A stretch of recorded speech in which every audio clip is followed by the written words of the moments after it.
2025 में अमेरिका ने अपना एक नया दुश्मन ढूंढ लिया है। They sent us killers, murderers, they sent us drug dealers.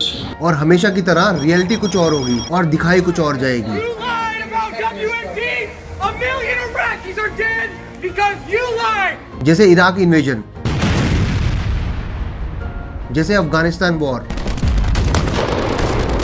और अब स्टेज सेट है वेनेजुला के लिए। अमेरिका वेनेजुला के केस में भी अपनी पुरानी गन बोट डिप्लोमेसी फॉलो कर रहा है, जिसमें पहले अमेरिका नेवल अटैक का प्रेशर बनाएगा, फिर पॉलिटिकल क्लास का सरेंडर करवाएगा, जिसका एम सिंपल है, वेनेजुला के प्रेसिडेंट मदुरो को गद्दी से हटाना और यूएस फ्रेंडली पपेट को गद्दी पे बिठाना, फिर वेनेजुलन ऑयल को ट्रेड कंट्रोल से प्राइवेट हैंड्स में ट्रांसफर करना, जिससे कि अमेरिकन ऑयल कंपनीज भी वेनेजुला में इन्वेस्ट कर सके। ये सब शुरू होता है जब अमेरिका ने सडनली वेनेजुलन स्पीड बोट्स पर ड्रोन मिसाइल से अटैक किया और तुरंत उस ऑपरेशन को ड्रग स्मगलिंग ऑपरेशन डिक्लेयर कर दिया। फिर स्ट्रेटेजिकली एयरक्राफ्ट कैरियर्स कैरिबियन में, यूएस ट्रूप्स पनामा में और CIA ऑपरेटिव्स कारकस में डिप्लॉय कर दिए और इतने आर्सेनल को बैक करने के लिए ट्रम्प के स्टेटमेंट आने शुरू हो गए।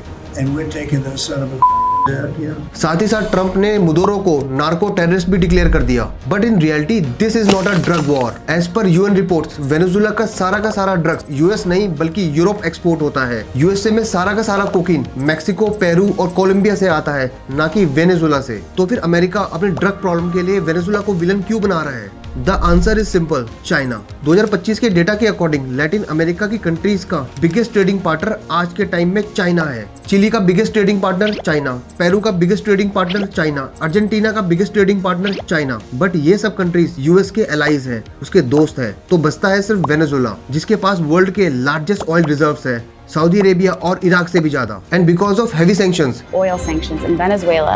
Economic sanctions against Venezuela. Venezuela has been forced to deepen its dependence on China. 2023 तक वेनेजुला अमेरिका को अपना 50% ऑयल एक्सपोर्ट करता था, but Venezuela wants to diversify its oil export. But due to lack of trust on US, Venezuela ने अपना export diversify किया और फिर चाइना पिक्चर में आया। चाइना ने रिसेंटली $60 बिलियन वेनेजुला में इन्वेस्ट किए हैं, जिससे वेनेजुला अपने housing, railways and ports projects को कंप्लीट करेगा। चाइना से एक्सेसिव लोन लेने की वजह से वेनेजुला चाइना पे पूरा डिपेंड हो गया। इनफैक्ट चाइना उसकी लाइफलाइन बन गया। साथ ही साथ चाइना के लिए Venezuela gateway to Latin America बन गया और उसके बेल्ट एंड रोड इनिशिएटिव का स्ट्रेटेजिक हब। वेनेजुला के बाद चाइना और भी लैटिन अमेरिकन कंट्रीज को अपने स्फीयर ऑफ इन्फ्लुएंस में लाएगा, जिसको अमेरिका बिल्कुल भी बर्दाश्त नहीं कर सकता। तभी अमेरिका ने अपने एयरक्राफ्ट कैरियर्स, अपनी आर्मी, अपने ऑपरेटिव्स डिप्लॉय किए हैं। ये वॉर ड्रग्स का नहीं है, ये वॉर डेमोक्रेसी का नहीं है, ये वॉर ऑयल का है, ये वॉर लैटिन अमेरिका को इन्फ्लुएंस करने का है, और ये वॉर है चाइना वर्सेस अमेरिका,